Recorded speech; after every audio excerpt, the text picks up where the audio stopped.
فرمایا ان اللہ اشترا کہ پروردگار عالم مومنوں سے سودا کرتا ہے.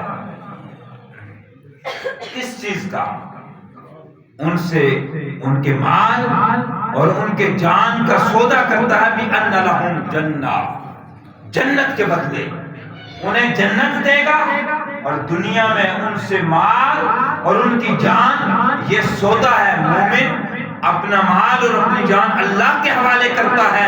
مجاہد اپنی جان اللہ کے حوالے کرتا ہے اور اللہ تبارک و تعالیٰ اس کو جنت عطا فرماتا ہے. سبحان اللہ. اب آپ دیکھیے کہ جب کوئی سودا ہوتا ہے، شرع البیع کا یہ اصول ہے، جب کوئی سودا ہوتا ہے تو ایک ہوتا ہے بیچنے والا اور ایک ہوتا ہے خریدنے والا، اور پھر بیچ میں ہوتا ہے گواہ. گواہ کا ہونا لین دین میں ضروری ہے. اب سودا ہو رہا ہے جنت کا، جنت دے رہا ہے رب اور جنت خرید رہا ہے مومن، اور مومن دے رہا ہے مال اور جان. اب اس کے درمیان میں ایک گواہ کی ضرورت تھی جو مومن کو بھی دیکھے، مومن کی جان کو بھی دیکھے، اور ادھر جنت کو بھی دیکھے اور جنت کے دینے والے کو بھی دیکھے، اور صرف فیصلہ کیا جائے کہ حقیقتاً یہ دونوں بات ہیں. اللہ تبارک و تعالیٰ نے فرمایا اے محبوبہ تو نے مومن کو تو دیکھا ہے، تو نے جنت کو تو دیکھا ہے، نہیں دیکھا. تو نے مومن کے مال کو تو دیکھا ہے. اب تصدیق کے لیے کہ جو مومن کو میں جنت دوں گا، اس کے لیے اے سنیا جب فیصلہ ہوگا کہ مومن تجھے آپ یہ کہیں گے، فرمائیں گے اپنی امت سے کہ آپ کا اور رب کا یہ سودا ہے، تو امت پوچھے گی نہ کیا آپ نے جنت کو دیکھا ہے؟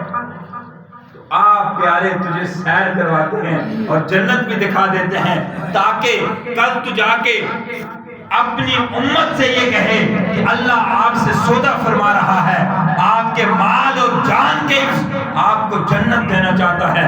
تو کوئی پوچھ نہ لے کہ کیا وہ جنت آپ نے دیکھی ہے، اور اے سنیا آپ گواہ بن جائیں اور یہ جنت دیکھ کے آئیں کہ جس میں جو ہم نے تیری امت کے لیے رکھی ہے، جس میں نہریں ہیں، جس میں چشمے ہیں، جس میں آب و تاب ہے، جس میں پھل ہیں، جس میں ہر طرح کے کھانے ہیں، جس میں حور و غلمان ہیں، تاکہ تو کہہ دے کہ جو تم نے رب سے سودا کیا ہے اس جنت کو محمد دیکھ کے آیا ہے اللہ تعالیٰ علیہ وسلم. اور آخری بات میں آپ سے عرض کرتا ہوں اختصار کے ساتھ. نمبر 3 حکمت معراج. آدم علیہ السلام سے لے کے حضور علیہ السلام تک جتنے انبیاء کرام آئے، سارے یہ دعوت دیتے رہے اشہد ان لا الہ الا اللہ، اللہ کے سوا کوئی عبادت کے لائق نہیں. لا الہ الا اللہ، اللہ کے سوا کوئی معبود نہیں، کوئی عبادت کے لائق نہیں. سارے یہ گواہی دیتے رہے اور یہی درس دیتے رہے.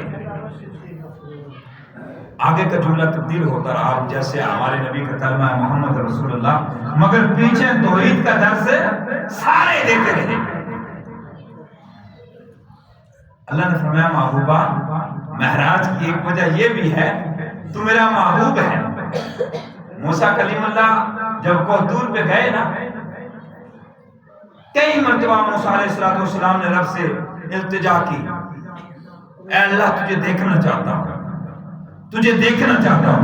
جواب آتا ہے لن ترانی، تو نہیں دیکھ سکتا، تو نہیں دیکھ سکتا، جو مجھے دیکھے گا وہ کوئی اور ہوگا. موسیٰ علیہ السلام عرض کرتے ہیں مولا کون ہوگا جو تجھے دیکھے گا؟ فرمایا موسیٰ تو کلیم ہے، جو مجھے دیکھے گا وہ حبیب ہوگا.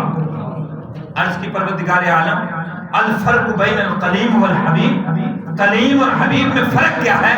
تو اللہ تبارک و تعالیٰ نے فرمایا موسیٰ کلیم وہ ہوتا ہے کہ جو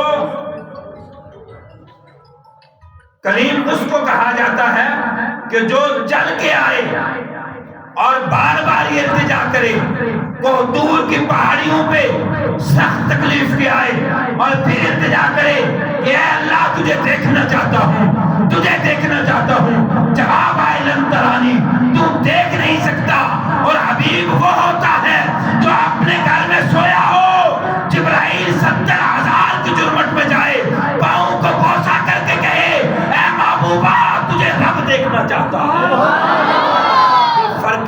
حبیب اور کلیم میں. تو میں عرض کر رہا تھا نمبر 3 سارے انبیاء کا ایک ہی جملہ تھا لا الہ الا اللہ. اللہ نے فرمایا سنیا اگر کسی سے کوئی پوچھ لے، کسی سے کوئی امتی پوچھ لے کہ جس رب کے لیے آپ کہہ رہے ہیں کہ اس کے سوا کوئی عبادت کے لائق نہیں، تو کیا اس کو آپ نے دیکھا ہے؟ بات سمجھ آ رہی ہے؟ کیا اس کو دیکھا ہے؟ تو سارے دلیلیں تو دیں گے کہ رب ہے، ایسا ہے، یہ زمین آسمان ملکوت و جبروت یہ رب نے بنائے، مگر کوئی نہیں کہے گا کہ کسی نے دیکھا ہے. ایک موسیٰ نے زور لگایا اور وہ تجلی پڑی تو موسیٰ بے ہوش ہو گئے، کسی نے نہیں دیکھا. مگر اے محبوبہ، اے سونیا، اے پیارے، اے حبیب، اے احمد، اے مجتبی، اے مصطفیٰ، اگر تم سے کوئی پوچھے کہ یا رسول اللہ آپ نے اپنے رب کو دیکھا ہے جس کی وحدانیت کا درس دے رہے ہیں، تو برملا کہنا جس انداز میں محمد نے رب کو دیکھا ہے کائنات میں کسی نے دیکھا نہیں. وجہ ہے معراج کی، یہ وہ انداز ہے سبحان الذی اسریٰ کا. وقت اپنے دامن میں یہ 3 وجوہات میں نے موسیٰ علیہ السلام التجا کرتے رہے تو لن ترانی ہے، مصطفیٰ بستر میں ہے تو بلایا جا رہا ہے. ایک بات بڑی لطف اندوز عرض کر کے اجازت چاہوں. جبرائیل علیہ السلام جب آئے حضور علیہ السلام کے حجرے میں